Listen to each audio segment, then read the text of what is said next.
Hi అండి, welcome to Jakkapudi recipes. ఈరోజు మన రెసిపీ వచ్చేసి టమాటా కొత్తిమీర రోటి పచ్చడి. మనం ఎన్నో రకాల రోటి పచ్చడిని చేసి ఉంటాం, తిని ఉంటాం. కానీ ఈ టమాటా కొత్తిమీర రోటి పచ్చడి ఎప్పుడైనా ట్రై చేశారా? ట్రై చేయకపోతే ఒకసారి ట్రై చేయండి. మన ముందు ఎన్ని విందు భోజనాలు ఉన్నా కానీ వాటన్నిటిని పక్కన పెట్టేసి ఈ టమాటా కొత్తిమీర రోటి పచ్చడితో అన్నం అంతా లాగించేస్తారు. అంత రుచిగా ఉంటుందండి. ఇప్పుడు ఎలా చేసుకోవాలి ఏంటి అనేది కూడా మీకు ఈ వీడియోలో చూపిస్తాను. లాస్ట్ వరకు స్కిప్ చేయకుండా వీడియో మొత్తం చూసేయండి. ముందుగా కొత్తిమీర వచ్చేసి లేత కొత్తిమీర ఒక కట్ట వరకు తీసుకొని శుభ్రంగా కడిగి పక్కన పెట్టుకోండి.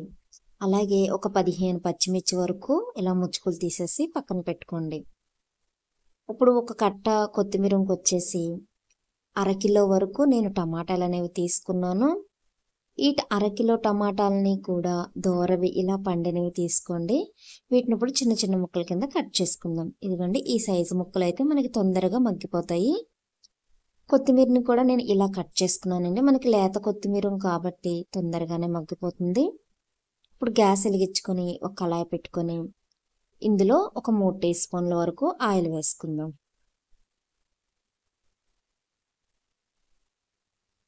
ఆయిల్ కొంచెం హీట్ అయిన తర్వాత పచ్చిమిర్చి ముచ్చుకులు తీసి పక్కన పెట్టుకున్నాం కదండి, ఈ పచ్చిమిర్చిని వేసేసుకుందాం. ఇప్పుడు ఇందులోనే కొత్తిమీర కూడా కట్ చేసి పెట్టుకున్నాం కదా, ఈ కొత్తిమీరని కూడా వేసేయండి. మనకి పచ్చిమిర్చి ఈ కొత్తిమీర రెండు కూడా చక్కగా మగ్గిపోతాయి. ఒకసారి కలిపేసుకొని మీరు లో ఫ్లేమ్లో పెట్టి మూత పెట్టేశారంటే అందులో ఉన్న వాటర్ మొత్తం కూడా ఈ కొత్తిమీర పీల్చేసి చక్కగా మగ్గిపోతుంది. ఇంకొన్ని చూడండి, కొత్తిమీర కూడా మొత్తం మగ్గిపోయింది కదా. ఇప్పుడు టమాటాలని కట్ చేసి పెట్టుకున్నాం కదా, ఈ టమాటాలను కూడా ఇందులో వేసేద్దాం. ఇలా వేసేసి ఒకసారి కలిపేయండి. కలిపేసి మూత పెట్టి లో ఫ్లేమ్లో ఒక 10 నిమిషాలు మగ్గనివ్వండి. 10 నిమిషాల తర్వాత మనకి కొంచెం మగ్గుతాయి కదా, అప్పుడు చిన్న నిమ్మకాయ సైజ్ అంత చింతపండు కూడా వేసుకొని పచ్చిమిర్చి, టమాటాలు, కొత్తిమీర, చింతపండు ఈ మొత్తం కూడా బాగా మగ్గిపోయే వరకు లో ఫ్లేమ్లో పెట్టేసి మూత పెట్టి ఇలా వదిలేయండి. మధ్య మధ్యలో కలుపుతూ చూడండి, మనకి ఇందులో ఉన్న వాటర్ మొత్తం కుక్ అయిపోయి మనకి ఇలా ఆయిల్ అనేది పైకి తేలుతుంది అనమాట. చూడండి, ఎక్కడా కూడా వాటర్ అనేది లేదు కదా.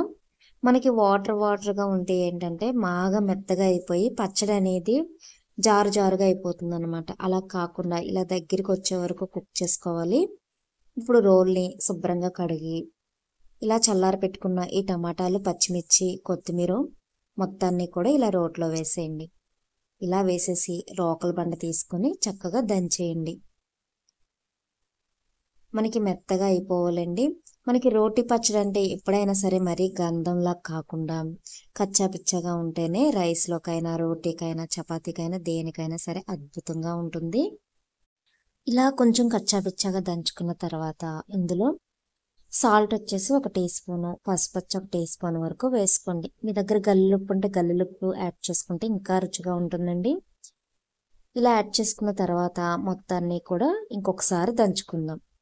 ఇవన్నీ చూడండి, ఇలా దంచేసుకున్న తర్వాత ఇందులో ఎల్లుల్లిపాయలు వచ్చేసి 4 రబ్బలు, 2 టీ స్పూన్లు వచ్చి జీలకర్ర వేసుకొని ఈ ఎల్లుల్లిపాయలు మెత్తగా నలిగే వరకు ఇలా మొత్తం పచ్చడి అంతటినీ కూడా దంచేయండి.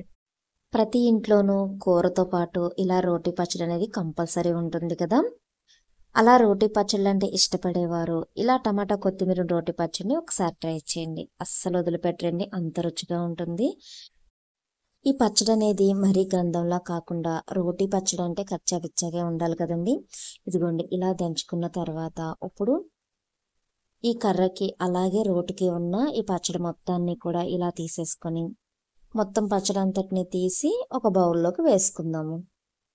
మీరు ఇందులోనే ఉల్లిపాయ వేసేసి దంచుకోవచ్చు, లేదా చిన్న చిన్న ముక్కల కింద కట్ చేసుకొని మీరు పచ్చడిలో కలుపుకొని సర్వ్ చేసుకోవచ్చు. ఎలా అయినా మీ ఇష్టం అండి. ఉల్లిపాయ మాత్రం ఈ టమాటా కొత్తిమీర రోటి పచ్చడికి మంచి కాంబినేషన్ అని చెప్పాలి. రుచి అయితే చాలా బాగుంటుంది. ఇదిగోండి, బౌల్లోకి నేను ఇలా తీసాను అనమాట. చూస్తుంటేనే నోరూరిపోతుంది కదా. చిన్న చిన్న ముక్కల కింద కట్ చేసుకొని ఉల్లిపాయలని పక్కన పెట్టుకున్నాను. ఈ ఉల్లిపాయ పీసులన్నిటినీ కూడా ఇలా వేసేయండి. ఇలా వేసుకొని వేడి వేడి అన్నంలో అలా ముద్దలు కలుపుకొని తింటుంటే ముద్దకి కూడా ఉల్లిపాయ ముక్కలు తగులుతూ పచ్చడి రుచి అనేది ఇంకా అద్భుతంగా ఉంటుంది. మరి ఇంకెందుకు ఆలస్యం, మీరు కూడా రెడీ చేసుకోండి. రెడీ చేసుకొని ఎలా వచ్చింది ఏంటనేది కామెంట్ బాక్స్లో కామెంట్ చేయండి. మీకు కనుక నా వీడియో నచ్చినట్లయితే లైక్ చేసి మన ఛానల్ని ఫాలో చేసేయండి. అలాగే సబ్స్క్రైబ్ చేయడం మాత్రం మర్చిపోవద్దు.